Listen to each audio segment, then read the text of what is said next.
사순절 독서 수련 시간 두 번째 시간을 또 가지고자 합니다. 예. 사막에서 온 편지 두 번째 시간. 거기 이제 오늘 주제는 누가 세상을 이끄는 건가? 누가 세상을 이끄는 건가? 사막에 살기를 시작하면서 이제 받았던 첫 번째 인상은 뭐였어요? 자유다 그랬어요. 자유. 굉장히 그 환경, 사막이라고 하는 환경은 새롭고 광활하고 기쁘고 진정한 자유. 그걸 이제 느끼게 된 거죠. 그러면서 내 자신에 대하여서는 나는 아무것도 아닌 존재다. 내가 책임을 져야 할 게 아무것도 없다. 그런 뜻이죠. 중요한 사람도 아니라는 사실을 깨달았다. 사막에 와서 내 자신을 보니까 나는 중요하지도 않고 책임질 부분도 없고 그러니까 너무 자유롭다.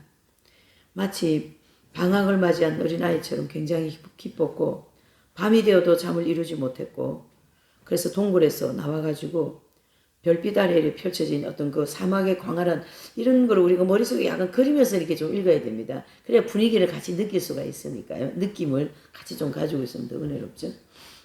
그래서 별이 막 이렇게 펼쳐진 그 빛 아래 광활한 사막이 이렇게 펼쳐져 있으면 제가 이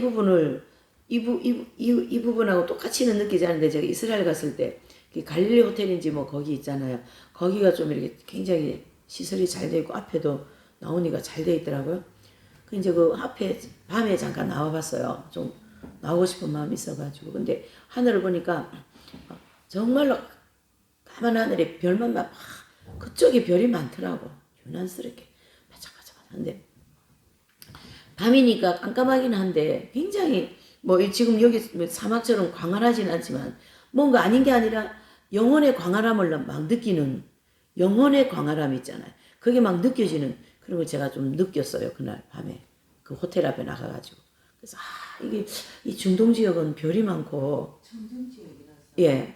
그래서 참 이게 좀 우리 이쪽에서 본 밤과 다르다라는 걸 제가 이게 느꼈어요. 근데 지금 여기 이 장면에도 밤에 나와서 하늘에는 반짝반짝한 별들이 많이 무성하게 있으면서 그 별이 이 땅을 환히 비추는 그 분위기가 얼마나 청명하다 그럴까?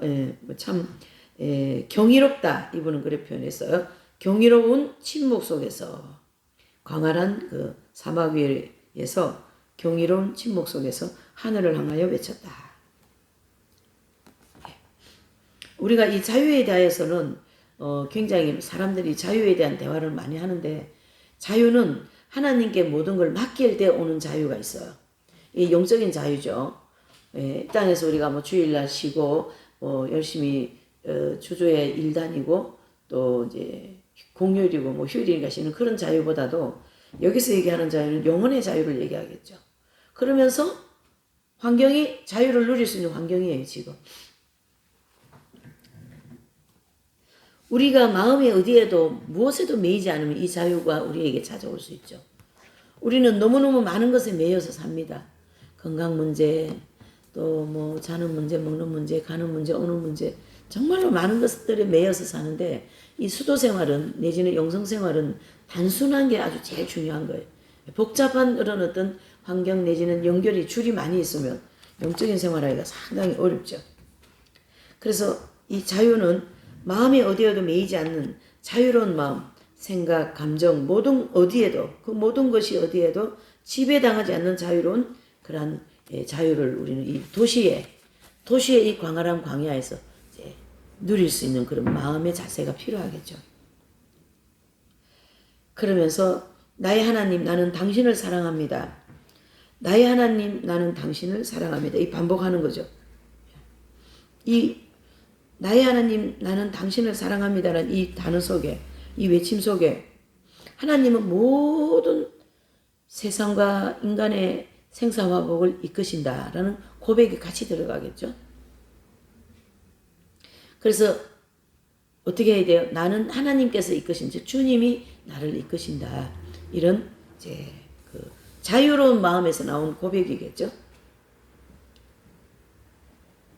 그래서 이분이 계속 별들에 대하여서 말씀합니다.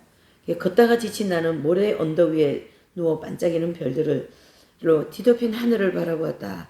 그 한 분위기 생각해 보면 굉장히 그죠? 경이로울 것 같아요. 깨끗하고 자유롭고 별들이 얼마나 귀한가 친근하게 느껴졌고 여러 밤을 지내는 동안 별들의 이름을 무척 알고 싶어 했던 나는 차차 그 별들 이름을 다 외워버렸어. 이분도 거기서 야 계속 있다 보면 별들을 다 외울 수 있을 것 같아요. 한 번씩 왔다 갔다 하는 건 안 될 것 같고 별들의 색깔, 크기, 위치, 아름다움까지 모두 구별할 수 있었다. 별들의 방향과 위치 그런 걸 환히 알게 되면서 시계가 없어도 시간을 알 수 있었다. 별에 대한 주제를 계속 하시다가 이제 39페이지 그 두 번째 달라 보면 위에 보면 온 우주를 지탱하는 기둥이 내 어깨 위에 놓여 있지 않다는 것은 왜 진작 내가 깨달지 못했을까? 아니면 인간이 사는 우주와는 다른 세계를 더 바치고 있는 것일까? 하는 어떤 이 세상을 이끌어가는 주제에서 중요한 성경 구절을 여기서 얘기하셔요. 마태복음 28장 19절. 너희는 가서 모든 족속으로 제자를 삼으라. 그런 말씀이 나오고 요한복음 15장 15절에는 너희는 나 없이는 아무것도 할 수 없다. 그런 말을 한다는 얘기죠. 그러면 이 두 가지의 성경 구절을 가지고 우리가 조금 생각을 해봐야 될 부분이죠. 그러니까 가서 모든 제자를 삼으라고 하셨잖아요. 또 좀 전에. 근데 또 한쪽에서는 나 없이는 너희들 아무것도 못해. 이렇게 반전적인 말씀을 하십니다. 그래서 이 말씀은 결국 모든 것이 하나님께 달려있고 또 하나님은 인간의 세계의 모든 창조주와 이자 온 우주의 창조주이시다라는 걸 다시 한번 고백하게 만드신 그런 하나님의 그 참 오묘하심을 또 알려주는 거죠. 하나님께서는 교회를 돌보시듯 은하계도 돌보신다. 그분은 인간에 대한 사랑 때문에 우리를 당신이 주관하시는 구원의 협력자로 삼고자 하시지만 사실 인간은 할 수 있는 부분이 극히 미미하고 마치 전류가 통하는 전선에 비유할 수 있다. 우리가 하나님을 사랑한다 해도 얼마나 사랑하겠어요. 그렇죠? 참 일천하다 이렇게 많이 느껴요. 저 같은 경우. 내가 하나님을 사랑하고 주님 저 사랑하고 싶고 사랑하려고 합니다. 근데 제가 사랑합니다 이런 말을 못 하겠어요. 제가 제 자신에게 얼마나 뭘 사랑하니 이럴까 봐.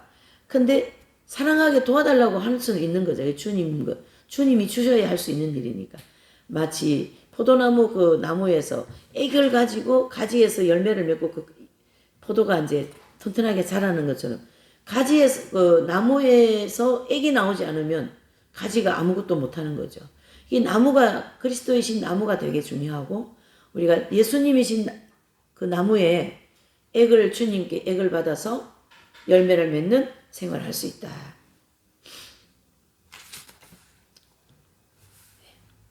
자, 밑에 40페이지 보면 하늘의 별들이 그러하듯 세상의 이 모든 일이 선하신 하나님 손에 달려있음을 그것은 참으로 숭고한 진리다. 영롱함, 숭고함, 경이로움 그런 단어는 하나님께 연관되었을 때만 사용하는 단어이죠. 여기도 숭고한 진리다. 진리가 정말로 숭고한 거죠. 제가 이거 보면서 또 우리나라 우리나라 무슨 곡이라 그래야 되지? 목련아. 그 우리나라 노래잖아요. 목련아. 이렇게 제가 목이 지금 전혀 안 되니까. 나의 사랑 목련아야 그거잖아요. 그 노래가 생각나더라고요. 이걸 보면서 제가. 이 평안한 믿음, 기쁨, 희망 무엇보다도 깊은 평화의 원천이다. 하나님이 모든 것을 이끄시고 보살피는 무엇을 두려워할 것인가 그랬어요. 근데 우리 마음에 이런 걸 품고 살면 이런 마음을 품고 살면 정말 그야말로 경이롭고 숭고할 것 같다. 그런 생각이 좀 들었습니다. 흥미롭고 효과적인 길이 있는데 왜 모든 문제의 책임이 나에게 또는 동료나 다른 사람들에게 있는 것처럼 안절부절 못하는가. 이런 현상은 하나님께 완전히 맡기지 못해서 그런 거고요. 또 내 어깨에 아직 짐이 있다고 생각하기 때문에 그런 거죠. 이분 같은 경우에는 지금 사막에서 이런 고백을 하고 이런 어떤 주님께 그 관계를 맺어 가는 거기 때문에 지금 이 세속의 복잡한 세상에서 사는 거는 좀 다르다고 봐야 되겠죠. 근데 이제 우리가 이 책을 자꾸 이제 보면서 이렇게 이제 좀 나누는 것은 영혼이 그래 되어야 된다. 우리 영혼의 세계, 마음의 세계. 예. 이 세상에 살면서 하나님의 개입을 철저하게 신뢰하는 일은 결코 쉽지 않습니다. 다른 말로 하면 하나님을 절대적으로 믿고 사는 것이 쉬운 일이 아니다. 그러니까 우리가 믿음이 없어요. 생활하다 보면. 근데 주님이 우리에게 믿음이 얼마나 중요하면 너희가 믿는 자에게는 이 모든 일을 다 행하리라. 믿는 자에게는 이 산을 들어 저 산으로 옮기리라. 와 같은 그러한 믿음을 굉장히 강조하는데 우리 인간 입장에서는 그렇게 믿음이 그렇게 뭐 절대적인 신뢰를 안 해요. 사실은 그냥 우리가 사는 방식대로 사는 거니까. 이는 우리가 세상을 사는 동안 끊임없이 겪어야 할 가장 빈번한 유혹인 것이다. 무슨 말이에요? 주님을 절대적으로 신뢰하고 살아야 되는데 그 주님에 대한 신뢰가 절대적이지 않는 거죠. 그러니까 어떤 다른 사물도 의지했다가 사람도 의지했다가 뭐 이런 피조물에 되는 거 있죠. 그런 걸 많이 의지하니까 주님이 계속 믿음을 가지라고 복음서에도 얘기하는 거죠. 자, 성경은 온통 그러한 드라마로 가득 차 있다. 선택된 백성의 역사는 결국 하나님에 대한 신뢰를 끊임없이 요청받았던 사람들의 역사이기도 하다. 그렇지 않을까요? 이 계명은 누구에게 주셔요? 예, 이 계명 하나님이 우리에게 주신 이 계명은 하나님께서 우리에게 계명을 주셨거든요. 예. 근데 이 계명이 다른 말로 하면은 말씀이에요. 우리가 가지고 있는 성경 말씀. 근데 이제 이 말씀을 이제 우리에게 주시면서 어떻게 하라고요? 믿어라 이런 뜻이죠. 믿음을 가져라 이 말씀을 통해서. 여기도 지금 보면 온통 그러한 드라마로 가득 찼다. 선택된 백성의 역사는 결국 하나님에 대한 신뢰를 끊임없이 요청받는다. 저와 여러분들이 선택이 되어진 사람들이기 때문에 주님은 저와 여러분들에게 끊임없이 말씀으로 말씀을 하는 거예요. 이렇게 살아야 된다. 나를 믿어야 된다. 나를 따르라. 내 뜻을 이루어라. 내 뜻이 이루어져야 된다. 그것을 계속 주님이 무엇을요? 이 믿는 사람들에게 이런 명령 내지는 말씀을 계속하고 있기 때문에 우리는 이 말씀을 통하여 반드시 뭘 가져야 돼요? 믿음을 가져야 되는 사람들로서 되어 있어요. 그러니까 주님이 너는 나를 믿느냐? 그랬어요. 나는 아브라함과 이삭과 야곱의 하나님이다. 그러니까 하나님이 아브라함에게 나타나셔. 너가 나를 믿느냐? 내가 누구라고? 아브라함과 이삭과 야곱의 하나님이다. 그러니까 야곱의 후손 모두 사람들은 아브라함의 하나님을 찾는 거죠. 그래서 나의 강한 팔로 너를 이집트 애굽에서 종살이 할 때 애굽에서 노예 생활할 때 빼내어 메마른 사막으로 이끌고 하늘의 만나로 너를 배불리 먹였으며 바위에서 솟아나는 무엇이요? 물로 너의 목마름을 없애줬다. 무리바 생수, 가데스 무리바 생수 이런 경험들이 되는 거죠. 그래서 하나님은 계속 끊임없이 저와 여러분들에게 믿음을 요구하고 있어요. 백성들에게, 믿는 자들에게. 안 믿는 자들에게는 안 믿기 때문에 믿음이 필요 없어요. 우리는 믿는 자들이기 때문에 주님이 계속 끊임없이 우리에게 믿음을 요구하고 계시죠. 너희를 위하여서 이집트인들의 마다들과 맞배를 쳤다. 이거 무슨 말인지 이해가십니까? 마다들과 맞배를 쳤다라는 것은 장자의 죽음을 통하여 내가 너희를 거기서 빼내었다. 너희를 위해 권세 있는 왕들을 쓰러뜨렸다. 대표적인 왕이 누굽니까? 바로를 쓰러뜨렸다. 그래서 왕들을 쓰러뜨렸다. 내가 그동안 너와 늘 함께 있으면서 이룬 이 놀라운 일들에 대한 보답으로 너는 과연 나에게 무엇을 했느냐라고 저와 여러분들에게 지금 질문을 합니다. 이 독서를 통해서 우리는 주님 앞에 질문을 받은 거죠. 너는 나무와 은으로 우상을 만들고 내 하나님이 나를 버렸다. 우리 모든 인생들은 하나님의 은혜 앞에서 우리는 나무나 은 같은 것으로 우상을 만들었다. 이건 바로 오늘의 현실에서 우리에게 뭘 얘기하냐면 하나님을 절대적으로 신뢰하지 않고 내 중심적으로 살아가는 그런 세상적으로 살아가는 그런 모습을 이 모습으로 보여주고 있어요. 내 중심이라는 것은 오늘 아까 공부한 것처럼 정욕을 가르쳐 얘기하죠. 그래서 이 정욕은 골로새서 3장 5절에 지체, 땅에 있는 지체라, 땅에 있는 이 지체는 바로 정욕, 육체를 가르쳐 얘기하는 거거든. 육체, 즉 정욕은 신약에서는 우상으로 말을 하고 있어요. 그래서 육체의 정욕을 십자가에 못 박았느니라 그랬잖아요. 그러니까 결국은 믿는 자들이 뭘 섬기고 있다요? 우상을 섬기고 있다. 이스라엘 백성들이 나무나 저런 구리 같은 이런 걸 갖다가 막 형상을 만들잖아요. 우리는 정욕적인 삶을 사는 것이 바로 우상을 섬기고 있는 것이 아니냐라고 저와 여러분들에게 오늘 이 질문을 하십니다. 그래서 하나님은 나를 버렸구나라고 우리에게 말씀하시죠. 너를 창조했고 원수들의 손아귀에서 너를 수없이 구해낸 분을 흠숭하는 대신 너는 높은 언덕과 거룩한 숲에서 이방신들에게 아무것도 모르고 아무것도 할 수 없는 신들에게 손이 있어도 만지지 못하고 발이 있어도 걷지 못하며 입이 있어도 말하지 못하는 신들을 향하여 뭘 피웠어요? 향을 피웠다라고 말씀합니다. 그래서 시편 115편 7절에 이제 그런 말씀이 나오죠. 자, 인간 역사는 그러했습니다. 그 다음에 달라. 그렇죠? 그래서 이스라엘의 역사와 우리의 역사도 다를 바가 없다. 똑같다. 예. 조금 틈나면 우상숭배하고, 조금 틈나면 자아중심적으로 살고, 조금 여유로우면 그냥 자기중심적으로 살아버리고, 이런 하나님을 절대 신뢰하지 않는 이런 파렴치한 우상숭배적인 삶을 끊임없이 살아가고 있는 이 모든 세상의 인생들을 향하여 이런 메시지를 던져주고 있어요. 이 지금 작가는.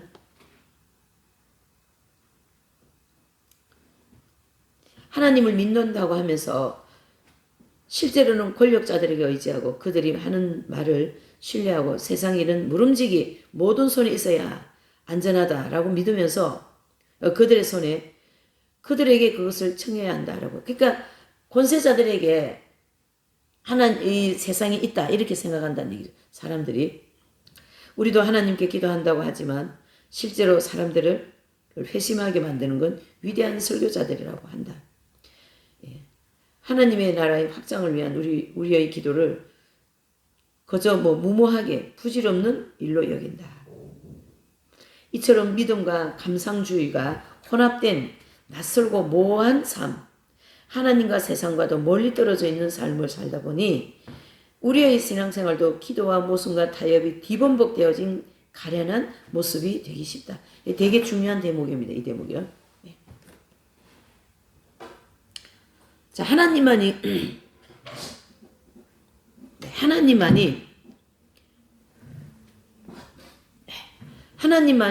그분만이 모든 것을 아시고 모든 것을 하실 수 있다.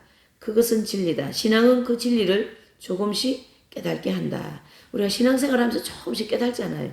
시작할 때는 너무나도 일천하지만 그래도 10년, 20년, 여러 수십 년을 살다 보면 조금 깨달은 거죠. 이제 이 하나님의 놀라운 지혜를. 우주는 오직 하나님 손에 있습니다. 내가 언제 죽을지 그것 또한 하나님만이 아시고 왜 우리가 질 수도 있고 없는 책임을 지려고 한단 말일까? 회교도도 그리스도를 아직 인정하지 않는다는 사실. 수많은 사람들이 별 문제 없이 불교에 기여하고 지내고 있다는 사실을 왜 놀라워해야 하는가? 언젠가는 때가 올 것이다. 그러나 그것은 나에게 달려있지 않다. 누구에게 있다고 자꾸 얘기합니까? 하나님께서 이 모든 일을 이끌어 가신다. 그래서 세계는 하나님의 손에 있다. 이런 얘기하죠. 역사와 더불어 무르익어가는 모든 일을 위한 하나님의 거룩한 계획이 과연 존재하는 것일까? 거기 정말 중요한 대목입니다. 아브라함은 메시아를 기다렸지만 그리스도를 알지 못했다. 그러나 그 이후로 그가 죽은 것은 아니며 하나님께서 그를 잊으신 것도 아니다. 아직 성자의 육화 시기가 뭐가 아직 이르지 않았어요? 때가 아직 안 되었다라는 거예요. 예수 그리스도의 육화되어서 인성을 가지고 이 땅에 오는 그 시간이 아직 안 되었기 때문에 아브라함과 이 모든 사람들은 아직 구약의 분들은 예수님을 보려고 해도 보지 못했다. 무엇이 안 되었기 때문에? 때가 안 되었기 때문에. 그래서 우리가 이 대목을 통해서 어떤 교훈을 받아야 되냐면 모든 일이 있어서는 만사에 때가 있다. 네. 그러니까 우리는 그것을 기다릴 줄 아는 사람이 가장 현명한 사람이 되는 거죠. 그 이유는 그가 죽은 것은 아니며 하나님께서 그를 잊으신 것도 아니다. 아직 성자의 육화 시기가 이르지 않았을 뿐이다. 예수님의 탄생 시점은 영원한 지혜에 따른 것이다. 자, 영원한 지혜에 대해서 한번 보실까요? 하나님의 지혜는 아들 예수님을 이 땅에 보내사 그를 믿는 자들에게 구원을 주시고자 하는 위대한 지혜를 펼치셨다. 지혜.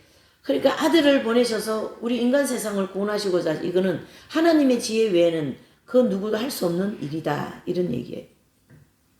그러니까 그 하나님의 지혜는요, 측량할 수 없다. 우리가 이렇게 생각해야 됩니다. 이 대목에 지혜를 지금 말했기 때문에. 그래서 아브라함은 그리스도를 보려고 했지만 때가 되지 않았고, 성자의 육화는 하나님의 때에 오셨다. 그래, 예수님은 하나님의 시간에 오셨어요. 아브라함의 믿음을 이어 육화로 오신 예수 그리스도를 믿는 자들에게 구원을 주셨다. 참 심오한 내용이에요. 이게 지금 제가 앞에 있는 오늘 이 대목을 읽고 제가 여기다가 토를 달았어요. 책에는 없는 얘기입니다. 예. 이거를 조금 필요하시다면 기록을 해볼게요.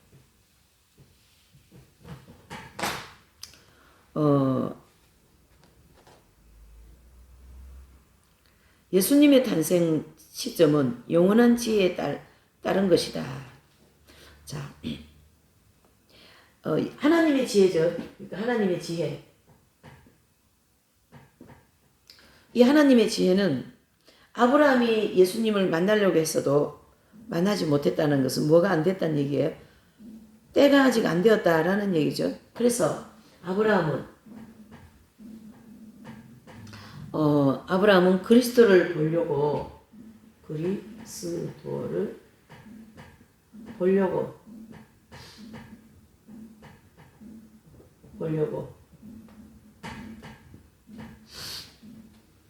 했지만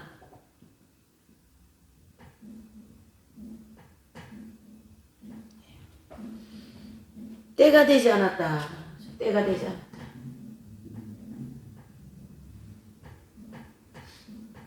되지 않았다.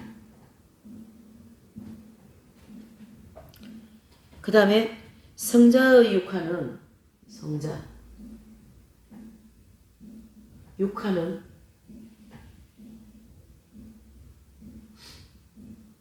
성자의 육화는 하나님의 때에 오셨다.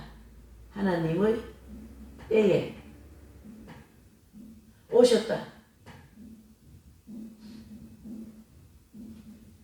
하나님 때에 오셨다. 아브라함의 믿음을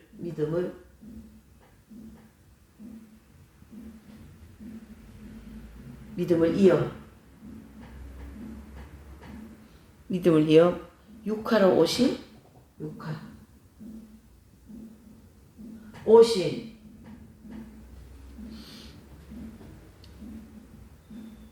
육화로 오신 예수 그리스도를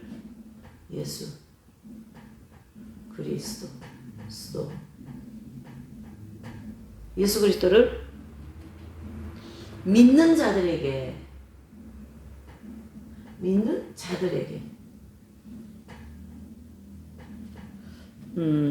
구원을 주셨다.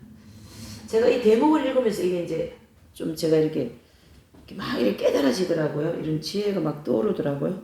예. 주셨다.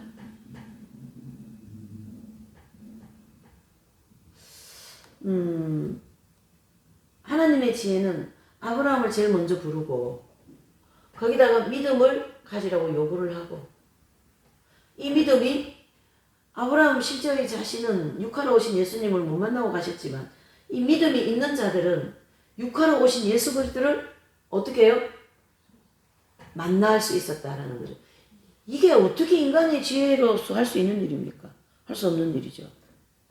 저는 이런 게 막 엄청 이제 막 감동 또는 뭐 경이로운 막 그런 마음이 생겨요. 그래서 제가 이 제목을 보면서 진짜 하나님의 지혜가 아니면 이런 일이 있을 수가 없다. 이게 하나님이 만들어 놓은 그 위대한 작가이신 하나님의 드라마 이렇게 볼 수가 있는 거죠.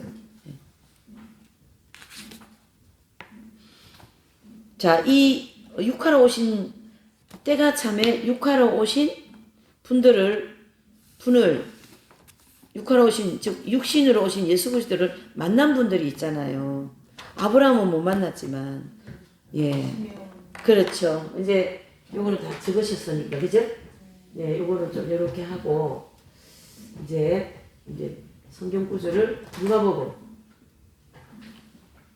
1장 8절에서 25절 1장 8절에서 25절 거기 보면은 사가라가 나오고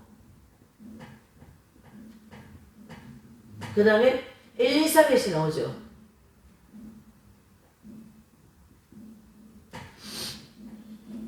또 뭐 시몬 또 안나 할머니 목동들 성모님 당연히 나오시고 성모님은 이제 예수님을 육하러 오신 예수님을 몸으로 받아낸 분이죠.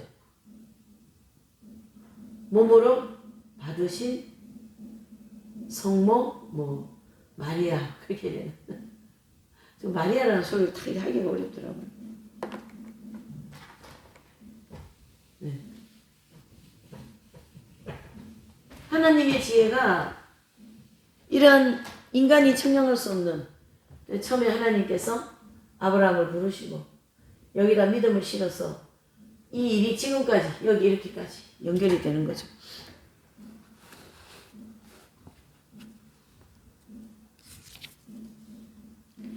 이 중요한 것은 하나님의 계획이고 인간의 계획은 그 자체로 의미가 없습니다. 그래서 하나님의 계획은 결과적으로 때가 차며 모든 것이 이루어질 것이다. 그것이 하나님의 계획과 일치할 때만 의미가 있다. 무슨 뜻입니까? 여기 사가라나 엘리사벳이나 뭐 성모 마리아나 미시몬 이런 분들은 다 뭐예요? 하나님의 계획이 그 시대에 일치되었을 때 이 사람들이 다 그걸 보게 되는 그런 엄청난 일들이 만들어진 거죠. 앞서는 이는 늘 하나님이시다. 누구시라고요?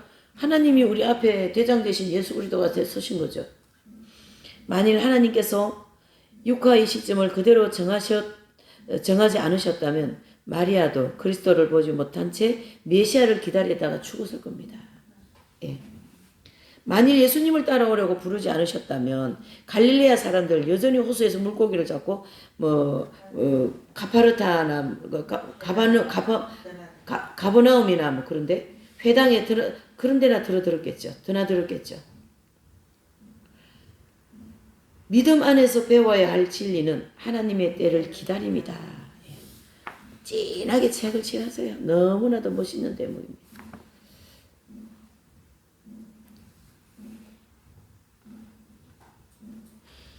그런 내적 태도는 결코 쉬운 일이 아니다. 결국 이게 우리가 내적 생활을 하면서 이런 일이 이제 생기는 건데요. 우리의 영혼이 그리스도를 향하여 갈 때 그 일치의 그 이긴 자 그리스도를 나의 신랑으로 나의 님으로 모시기까지는 긴 시간이 필요하고 인내가 필요하고 그분의 뜻을 온전히 따라야 되고 믿음이 필요하고 이게 많은 것이 들어와야 됩니다. 그냥 뭐 단순하게 뭐 성인이 되고 그렇지는 않는 거거든요. 그게 지난주 제가 얘기한 것 같아요. 그런 어떤 기다림의 인고가 필요하다라는 거죠. 기다림의 인고의 삶이 반드시 받침을 해줘야 된다.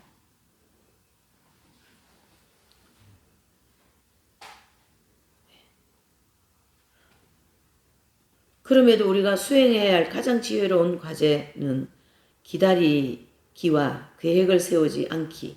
그래서 하늘을 응시하기, 침묵하기 이렇게 정리를 합니다.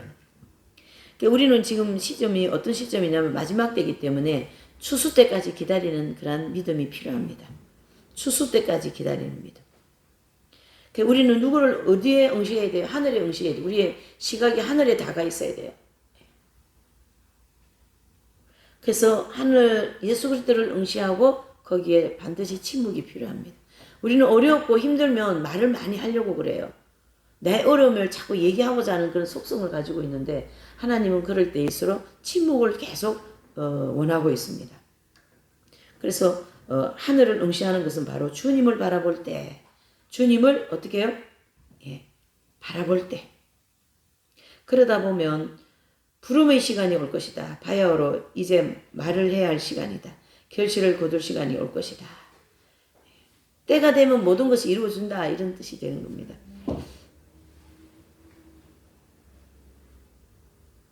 만일 우리 자신이 바로 그 놀라운 일들을 이룬 주역이라고 여긴다면 그야말로 너무 어리석으니 내가 그 일을 다 한다. 뭐 내가 다 했지. 이거 좀 그런 얘기 하면 안 된다. 이런 뜻이.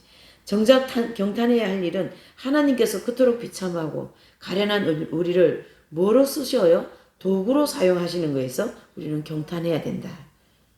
나 같은 죄인 살리신 주 은혜 크도다. 405장 찬양이 되는 거죠. 그 은혜 크도다. 이건 뭐 청량할 수 없는 그런 내용을 담아야 됩니다. 이 시점에서 다소 서글픈 의문이 생깁니다. 의문이 생긴다는 것 자체이며 자체가 이미 오류다. 믿음이 부족하다. 이렇게 봐야 된다는 얘기죠. 의문은 있을 수가 없어요. 하나님 앞에 우리가 의문이 있을 수 있어요? 없습니다. 의문이 있는 것은 그 자체가 지금 믿음이 없다거나 뭔가 부족하다. 인간 쪽이 문제가 있는 거죠. 기도할 것인가, 활동할 것인가, 기다릴 것인가, 떠날 것인가, 거리로 나갈 것인가, 교회로 들어갈 것인가. 그러면서 다시 원점이다. 원점으로 돌아왔다. 끊임없이 모든 것에 의문을 제기한다. 알고자 하는 호기심, 하나님의 말씀을 실현하고자 하는 선의보다 더 강하다. 그러나 이제는 더 이상 그런 논쟁이 휘말리고 싶지가 않고 말의 힘으로 사람을 설득할 수 있다고 믿지 않기 때문이다. 말로다가 사람 설득할 수 있다. 그거 안 되는 거죠. 그렇게 할 수 없다. 그저 아프리카 밤하늘 아래 주님이신 나의 하나님을 흠숭하는 일이 더 좋다. 우리는요. 끊임없이 광야의 길은 끊임없이 갈등하면서 예수 그리스도를 찾아가고 있는 중에 있습니다. 그 선상에 서 있어요 지금. 끊임없이 주님을 바라보고 그래서 이곳까지 와서 내게 편지를 보낸 젊은 그대들의 요청에 따라 내가 옳다고 생각하는 것과 내가 체험한 것에 관해 한 가지만 말하고 싶다. 그 말은 이 세상에서 문제가 되지 않는 것은 오로지 무엇뿐이에요? 사랑뿐이다라는 거예요. 이게 모든 이 영성의 길을 간 사람들에게 이게 다 일관성이 있어요. 지금요. 이 사랑이라는 주제가. 사랑으로 모든 것이 해결한다 이런 뜻 아니겠어요? 그래서 우리가 결국 믿음, 소망, 사랑에는 그 중에는 뭐라고요? 예, 그것도 여기 이 고백하고 똑같은 거예요. 사랑을 살아가는 이에게 문제될 것이 없다. 우리에게 당부하고 싶습니다. 사랑을 살라. 애덕을 추구하라. 그러다 보면 그대들이 매번 무엇을 해야 할지 알게 되리라. 그러면서 기도하라고 이제 무릎을 꿇어라. 이제 떠나자. 모든 것에 가치를 부여하는 것은 사랑이다. 가치를 부여하는 건 하나님 가치를 부여해야 되겠죠. 공기에도 또 오늘 내가 생명 연장한 거에도 다 거기에 하나님의 사랑이 깃들여져 있는 거죠. 여러분 뭐 어디 하나님의 사랑이 이게 하나님의 사랑의 숨결이 없는 곳이 없어요. 이 모든 지구에 다 하나님의 사랑이 깃들어 있어요. 제가 이제 저도 좀 오지랖이가 높잖아요. 걱정 많이 하니까 오지랖이거든요. 걱정을 많이 하니까. 근데 이제 요즘 청년 애들이 다들 세상이 너무 이렇게 하니까 그런 게 참 마음이 이렇게 아프더라고요. 짠해가지고. 그러면 이제 그 조카 애들 있잖아요. 조카 애들. 뭐 이제 경건이 있고 이래 있는데. 그냥 저도 모르게 걱정을 하더라고. 애들이 세상에. 예. 근데 또 한 번씩 얼굴을 보면 아무렇지도 않게 잘 살고 있어요 또. 그런 거 보면서 제가 하나님이 도와주고 계시구나. 하나님이 지켜주고 계시구나. 그걸 역력히 느끼겠더라고. 또 아무 일 없이 이렇게 애들이 그냥 무사히 이렇게 보호를 받고 살아가는 것 같아요. 참 감사한 일이죠. 그렇게 모든 보는 거와 생각하는데 그리스도를 통한 가치관을 가지고 있으면 결과가 언제든지 좋아요. 걱정을 하다가도. 사람들이 나의 활동을 필요로 하고 있는데 내가 부질없이 무릎 꿇고 몇 시간씩이나 기도한다 해도 그것이 사랑 때문이라면 굉장히 정당한 거죠. 그래서 모든 것이 사랑의 기초가 되어서 해야 된다 이런 뜻이에요. 사랑이 없이 한 것은 나무나 풀이나 집이고 사랑으로 한 것은 금은 보석이다. 그거를 여기에 그대로 접목이 되는 거죠. 그래서 하나님은 너가 한 사랑을 내가 심판하겠다. 금이나 은이나 보석인지 나무나 풀이나 집인지 내가 보겠다라는 것을 성경에서 말씀하죠. 사랑은 사람이 하고자 하는 모든 일들의 우선순위로 결정하고 분열된 것을 하나로 만든다. 그러니까 분열에도 사랑 들어가면 다 하나로 온거가 돼버립니다. 예. 그렇게 사랑이라는 이 속성은 인간 세상에서 없으면 안 되는 거예요. 사실은.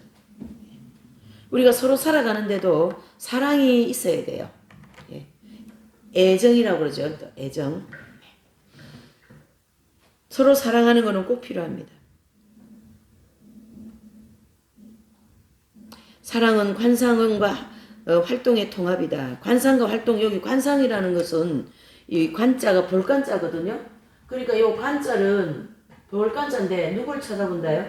하나님을 바라본다라는 뜻이잖아요. 그래서 그거를 이제 관상한다라는 건데 이 관상 속에는 반드시 사랑이 들어가야 되는 거죠.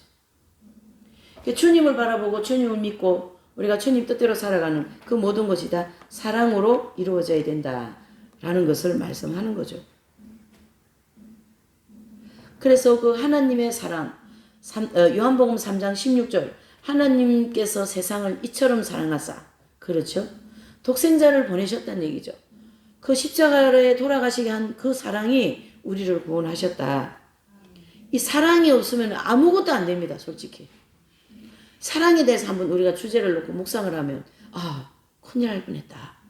하나님의 사랑이 없었다면 우리는 구원을 받을 길이 없었잖아. 이렇게 되는 거죠. 열성적으로 활동도 해보았고 사막에서 관상생활에 기쁨도 누려보기도 하고 한 지금 성 아우구스티누스 티노는 아우구스티노 말씀을 다시 보면 이분도 늘 사람들한테 많이 말한 게 뭐예요? 사랑하라. 내가 원하는 것을 하라. 형제여 무엇을 해야 할지 걱정하지 말고 사랑하는 일에만 힘써라. 무조건 사랑만 하면 다 해결되는 거예요. 다 해결되는 거예요. 다라는 거죠. 하늘 향해 과연 나의 길은 무엇인가와 같은 부질없는 질문을 그만 던지고 오직 어떻게 하면 사랑할 수 있는가 이것을 연구하라는 거죠. 그래서 사랑은 곧 빛이다. 사랑은 빛이다. 예수님이 이 땅에 오셔서 하신 모든 행동은 사랑이었거든요. 그것이 인간 우리에게는 어떻게 비춰왔어요? 빛으로. 예수님이 걸어다니는 것은 빛이 걸어다니는 빛이었죠. 거기는 사랑 덩어리였고 빛 덩어리였습니다. 그것을 완전히 상응하는 데가 어디입니까? 십자가이죠. 빛이요, 십자가, 사랑이요, 빛 덩어리요, 막 사랑 덩어리인 거예요. 거기 지금 십자가에는. 사랑하면 길을 발견할 수 있다. 사랑하면 하나님을 음성을 들을 것이다. 사랑하면 평화를 얻을 것이다. 사랑의 법은 완성이고,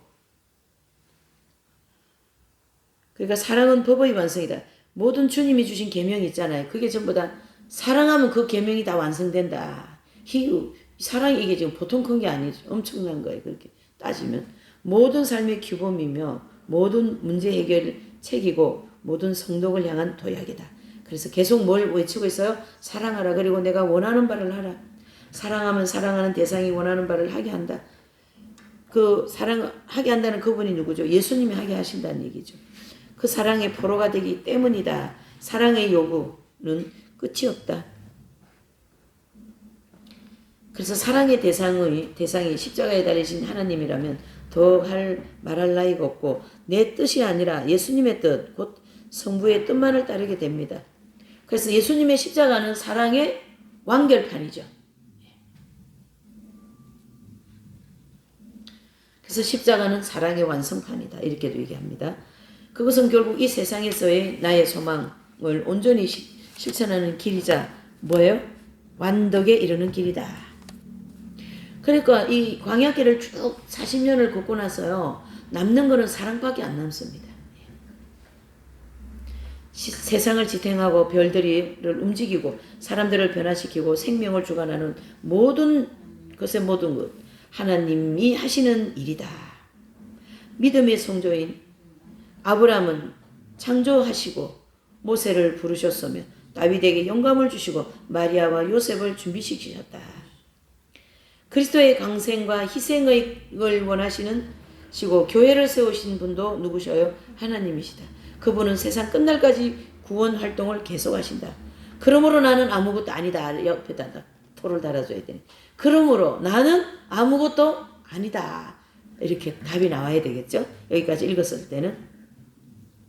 그분은 모든 민족을 하나하나 교회로 불러들일 것이고 그 일이 그분이 원하시는데 때 그들의 믿음이 무르익었을 때 그들이 자신의 올바른 지향과 선한 의지로 말미암아 보이지 않는 분께 기꺼이 속하게 된 뒤에 일어난다. 만일 그대가 보석이나 예배를 드리기 위해 모래 위에 무릎을 꿇고 있거나 가르치기 위해 교단 위에 서 있다 해도 그것이 하나님의 뜻이 아니라면 무슨 소용이 있겠나라는 거죠. 그래서 하나님이 그대에게 모든 재산을 가난한 이들에게 나눠주고 먼 지방을 떠날 것을 명하신다면 그 이외의 것은 아무 소용이 없다는 얘기예요. 그러니까 주님이 우리에게 어떻게 해요? 너의 모든 소유를 버리고 나를 따르라. 이 말 자체에만 따르면 된다 이런 뜻이죠. 그게 하나님의 뜻이니까. 자, 단테의 그 말로다가 마무리를 하죠. 단테는 읽어보실까요? 평화는 그분의 뜻에 달려있다 라고 했고 이것이야말로 하나님과 인간의 관계 가장 잘 요약한 표현이 아닐까. 이 평화 또한 사랑이잖아요. 그렇죠? 예. 자, 이제 나는 아무것도 아니라는 이 주제에 이어서 마음을 정하다. 자, 이제 단락에는 마음을 정한다는 저는 이 단어가 너무 좋아요. 네. 우리가 사랑하기 위해 창조되었다는 건 명백합니다.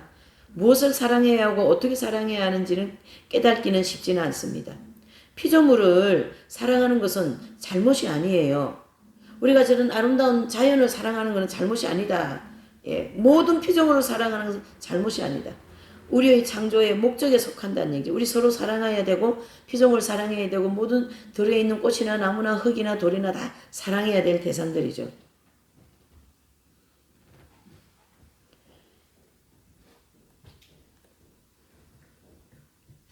그래서 그것이 창조의 목적에 속한다라는 것이고 그것은 하나님을 사랑하기 위해서라도 분명히 필요한 부분입니다. 우리는 피조물도 사랑하고 창조주도 사랑하고. 자 보세요. 이 사람은요 속성이 애정덩어리예요. 그래서 무엇을 사랑하든지 뭐 이 연필을 사랑하든지 뭘 물건 하나 사람을 뭐든지 사랑해야만 살게 돼 있어요. 이 속성 자체가. 그러면은 이 사랑의 속성을 가지고 우리가 누구를 사랑해야 되는가? 이 모든 피조물도 사랑하고 하나님도 사랑해야 된다. 그거 얘기하는 거죠. 그래서 거기 보시면 피조물도 사랑하고 창조주도 사랑해야 한다. 그러니까 여기 보시면 이제 이건 제가 정리한 건데요. 이 우리가 특별히 이게 핵심적인 공부하면 죄악세상에 대해서 말 많이 하잖아요. 너무너무 정말 있기 싫다, 살기 싫다, 정말 힘든다 이 죄악세상 했는데 이 죄악세상을 하나님께서는 여기 앞에 뭐가 수식어가 붙어있어. 세상은 세상인데 죄악이 붙었잖아. 이거 하나님 제일 싫어하는 거거든요. 근데 하나님은 이 죄악세상을 사랑하셨어요. 무엇으로요? 십자가로. 그래서 우리도 사랑을 해야 된다. 그 얘기를 하는 거죠, 지금. 그런데 왜 그리스도 정통교회에서는 이 두 가지 사랑이 마치 서로 뭐 모순적인 관계처럼 한쪽을 사랑한다면 다른 한쪽을 사랑하기 힘든 것처럼 여겼을까? 그 이유를 여기다 얘기했습니다. 우리 안에 그 원인을 찾아야 된다. 내 안에서 찾아야 된다는 얘기죠. 왜 두 개 다 사랑을 못하는가? 우리의 마음이 마치 고장난 기계처럼 사랑할 능력이 부족하기 때문입니다. 피조물을 사랑하게 되면 우리의 마음이 너무나도 균형을 잃어버린다. 쉽게.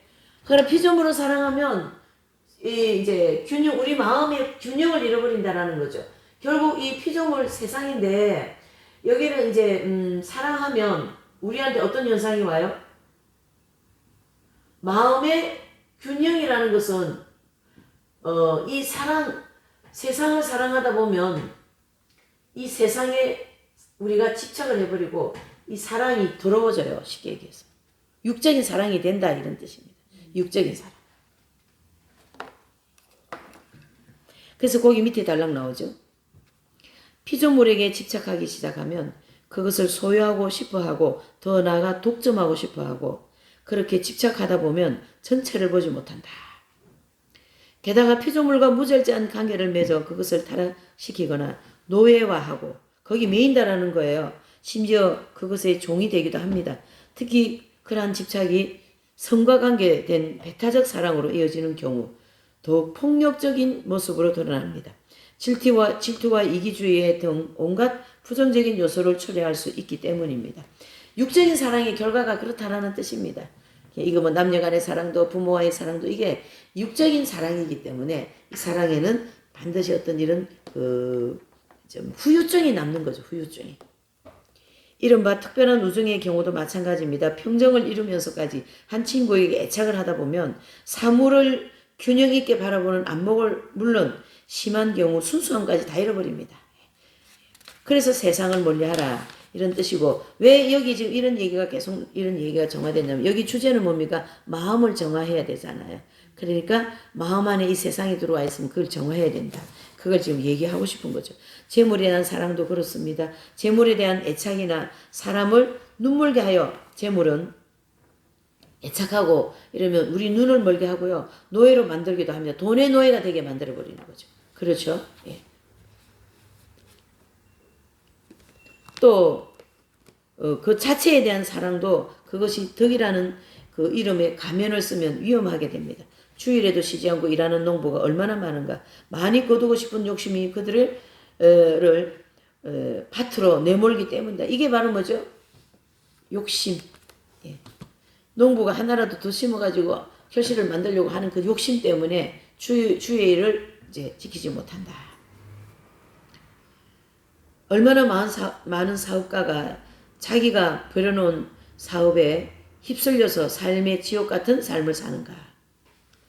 비극적인 경우도 있습니다. 무분별한 열성이 사람을 이기적인 괴물로 만들어버린다. 조심해야 됩니다. 우리 하나님 사역한다고 하면서 일 많이 하고 선교도 많이 다니고 교회 일 많이 하면서 이게 예수 그리스도의 아름다운 인격체가 나와야 되는데 이상한 괴물이 탄생한다는 얘기예요. 이런 경우 되게 많습니다. 예. 제가 그거 봤어요. 이거 굉장히 우리 영적인 깊은 거를 우리에게 터치하고 있는 거예요, 지금. 그거는 내가 잘 발견할 수도 없어요, 그런 거는. 내가 괴물이 되어가고 있는지도 잘 몰라요. 일 많이 하니까 일 많이 하고 활동 많이 하는 것이 이렇게 덮여져 있어요. 안에는 괴물이라는 거지. 되게 깊이 생각을 해야 될 내용이고 또 중요한 대목입니다. 탐구나 수집에 취미를 가진 사람도 지나치게 열광하다 보면 끔끔한 굴을 파서 때를 지어 들어가는 흰 개미의 꼴이 되어버린다는 얘기죠. 뭐 돌그고 주스로. 참 보기 얼마나 과간이 절찬이겠어요. 근데 그 돌을 주스로 들어가는 걸 예를 들었지만 우리가 실제적으로 나에게도 있다라는 거예요. 그게. 내 개개인에게 다 있다라는 거죠. 그 돌조로 막 구석에 기어 들어가는 그런 과간의 절찬과 같은 삶이 나한테도 있다. 이렇게 보셔야 됩니다. 이 대목. 이에 비해 하나님께 대한 사랑을 보편적이고 순결하며 균형이 잡혀있고 거룩합니다. 그분을 향한 사랑으로 살아가는 이는 깊은 평화를 누립니다. 그는 사물의 진리를 바로잡을 줄 알며 진정한 자유가 무엇인지 알고 또 자신 안에 있는 그 사랑에 꾸준히 물을 주고 가꾸며 열매를 맺습니다. 바로 그 사람 안에 계신 하나님께서 정원사가 되시어 손수 그 정원을 사랑으로 키워주시죠. 그러니까 내 안에 많은 것이 있는데 주님이 오셔서 거기다 물 주고 그러니까 사역을 해도 아름답게 예수님의 마음에 들게 하고 기도를 해도 예수님 마음에 들게 하고 그렇죠? 그러니까 기도가 세리와 같은 기도가 되는 거죠. 아버지 저는 너무나도 많은 죄를 지고 살았습니다. 이 죄인을 불쌍히 여겨주시라고. 그래서 사랑은 무엇보다도 먼저 정화가 되어야 된다. 사랑은 사랑인데 이 사랑이 너무 지저분해. 사랑.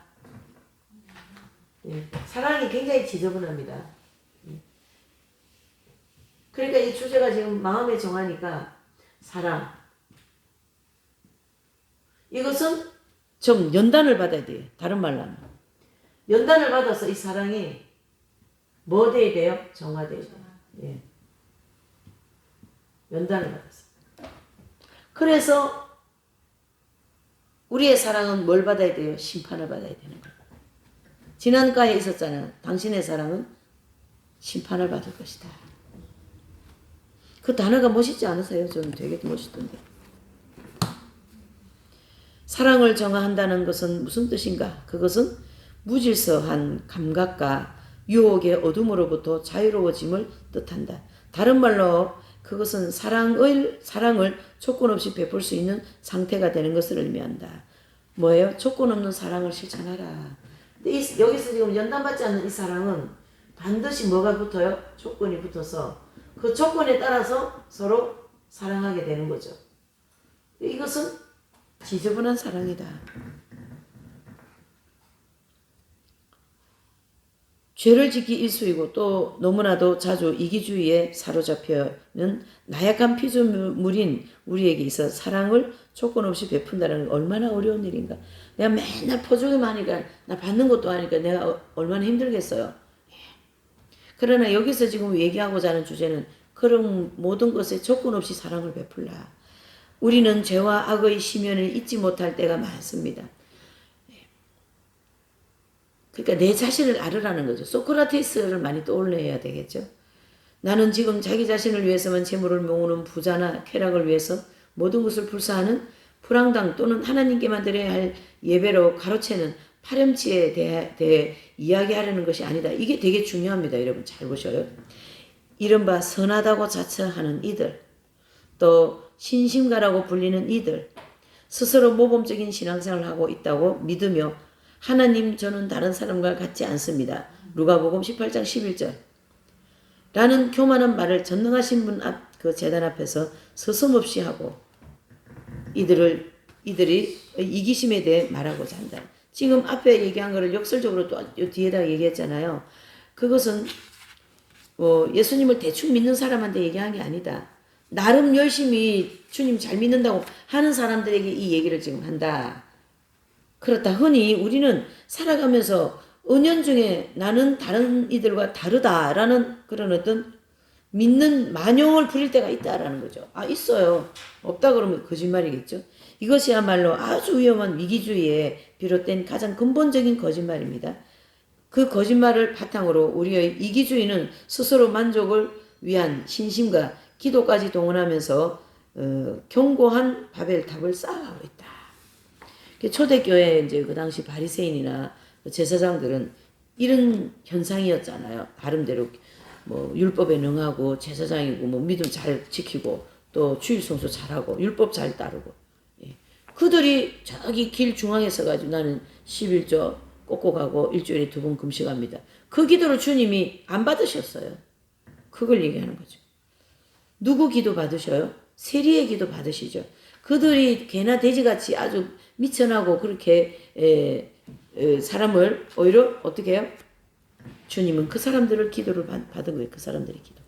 이쯤 되면 갑자기 교회를 공격하기도 하고 성덕에 이루고자 하는 원의조차도 팽개친다. 내팽개 쳐버린다. 십자가에 못 박히신 그리스도의 사랑과 모범을 본받기보다 자기의 영광을 더 추구하고 다시 말해 이기주의가 사랑을 대신한다. 그러니까 이 사랑이라는 여기다가 이기주의라는 어떤 그런 걸 여기다 덮어버렸어요. 이기주의 덮여갖고 이게 그러나 하나님은 이걸 아셔요. 겉으로는 사랑한다고 하지만 하나님은 이 안에 있는 이기주의 이것을 주님은 아신다 이런 뜻입니다. 그러니까 계속 우리에게 지금 말씀하시는 거는 너의 사랑은 내가 심판을 할 것이다. 그런 얘기가 되는 거죠.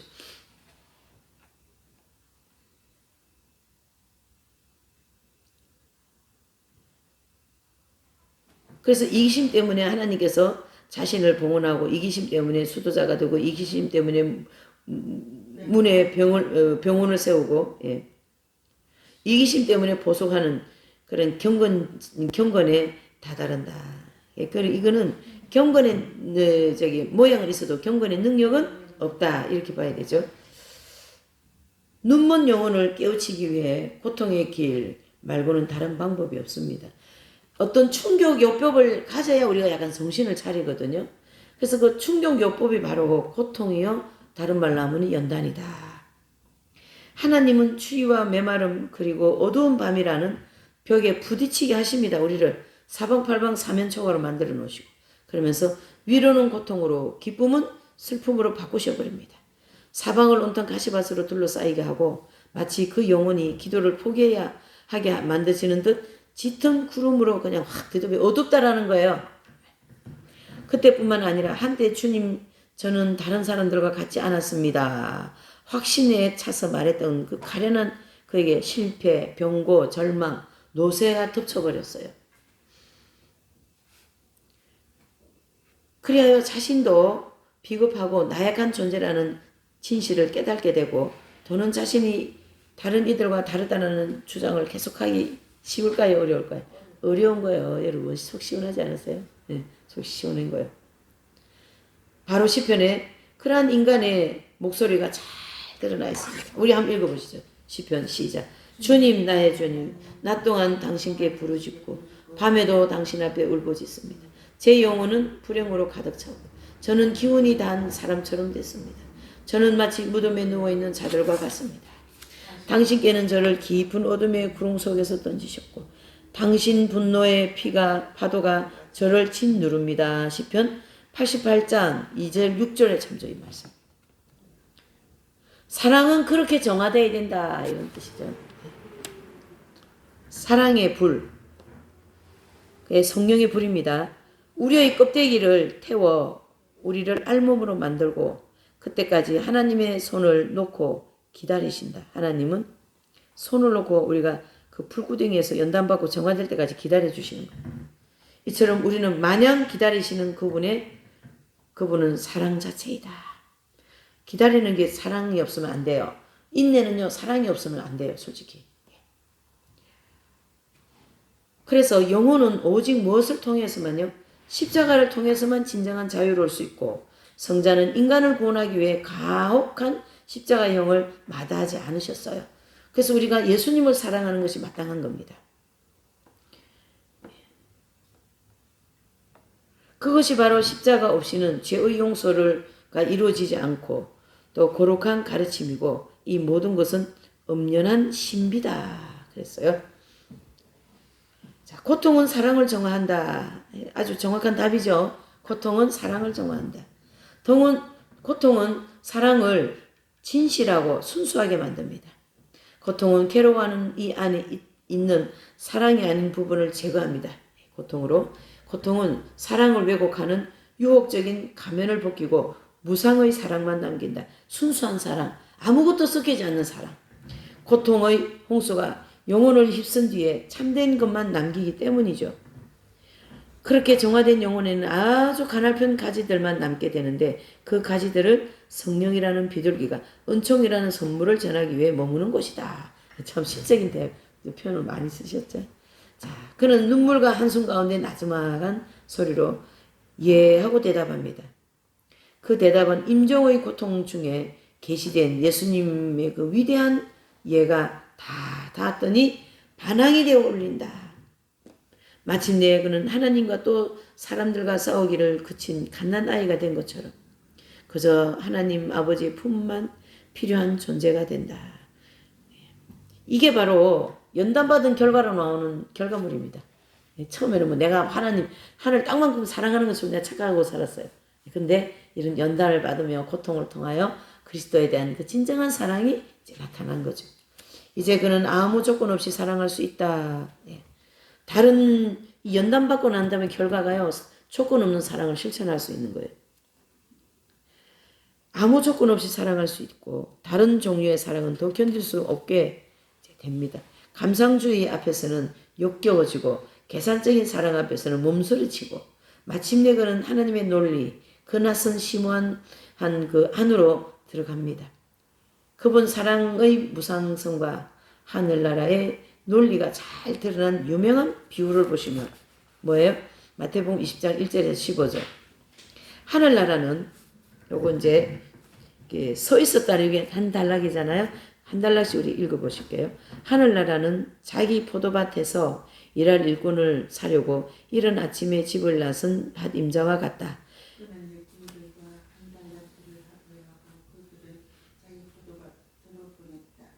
그가 또 9시쯤에 나가보니 다른 이들이 하는 일 없이 장터에 서 있었다. 그래서 그들은 당신들도 포도밭으로 가시어 적당한 싹을 주겠소 하고 말하자 그들이 갔다. 그는 다시 12시와 오후 3시쯤에 나가서 그와 같이 하였다. 그리고 오후 5시쯤에는 나가보니 다른 이들도 서 있었다. 그래서 그들이 당신들은 왜 온종일 일이 없어 여기서 있어 하고 묻더니 그들이 아무도 우리를 사지 않았기 때문입니다 하고 대답하였다. 그러자 그는 당신들도 포도밭으로 가시오 하고 말하였다. 저녁 때가 되자 포도밭 주인은 자기 관리인에게 말하였다. 일꾼들을 불러 맨 나중에 온 이들부터 시작하여 맨 먼저 온 이들에까지 품삯을 내주시오. 그리하여 오후 5시쯤 또 일하는 이들이 와서 한 데나리온씩 받았다. 그래서 맨 먼저 온 이들은 차례가 되자 자기들을 더 받으리니 생각하였는데 그들도 한 데나리온씩만 받았다.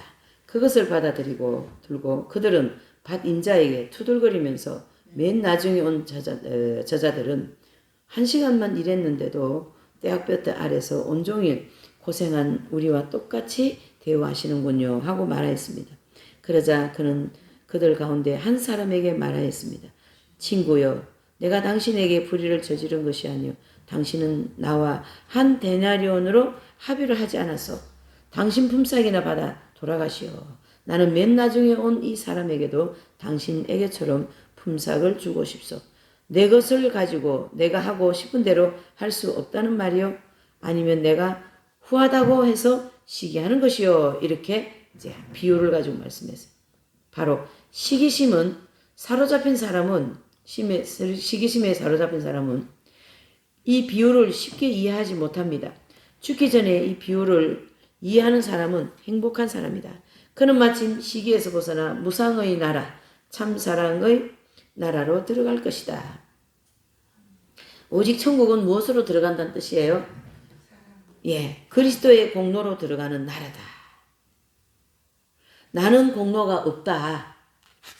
그런 말을 지금 하는 거죠. 그래서 이제 오늘 우리가 두 단락을 했는데 지금 마친 단락은 마음의 정화, 앞에 단락은 나는 아무것도 아니, 그대는 아무것도 아니다 이란 뜻이죠. 결국은 주님이 우리가 부르셨는데 뭐 10년 전에 불렀고 나는 5년 있다고 불렀어. 내가 먼저 옛날에 부름 받았었기 때문에 내가 많이 받았고요. 그게 아니라는 거죠. 구원이라는 선물을 모두에게 똑같이 준다 이런 뜻이. 그러니까 모두에게 똑같이 그렇게 이제 싹을 주시겠다 이런 뜻이 되는 거죠. 그래서 오늘 이렇게 우리가 두 단락을 좀 정리를 했습니다. 다음 주는 이제 이렇게 간상 기도를 시작하기 위한 기도에 대해서 내용입니다. 여기까지 하시겠어요?